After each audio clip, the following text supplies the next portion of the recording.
మీరు వెళ్ళినప్పుడు మీ డాక్టర్ చెప్పుంటారు ఈ 3, 4 తినొద్దు అని. నేను చెప్తున్నా అవి తినండి. క్యాబేజీ, కాలీఫ్లవరు, పాలకూర, బ్రాకోలీ, అలానే బీన్స్ పిక్కలు, మొలకలు వస్తున్న పెసలు కానీ ఇట్లా ఇవన్నీ కూడా మీరు కంపల్సరీ తినాలి.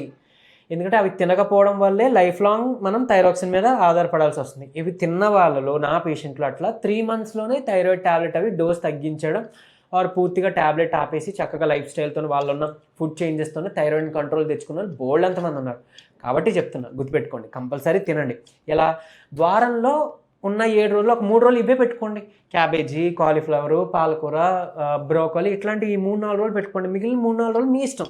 ఆకుకూరలో, కాయగూరలో లేదా నాన్ వెజ్ తిన్న వాళ్ళు నాన్ వెజ్ అది తీసుకోవచ్చు. ఇది తినడం మొదలు పెట్టండి. ఈ 3 పాటించండి. ఇకపోతే ఆనియన్ జ్యూస్, ఒక పచ్చి ఉల్లిపాయని తీసుకొని మీరు ముక్కలు చేసి మిక్సీలో రసం చేసి థైరాయిడ్ గ్లాండ్ ఉన్న దగ్గర మీరు రాసి చక్కగా కింద డైరెక్షన్ హార్ట్ ఉన్న వైపు డైరెక్షన్లో మీరు మసాజ్ చేయాలి. 5 minutes మసాజ్ చేసి తీరాలి.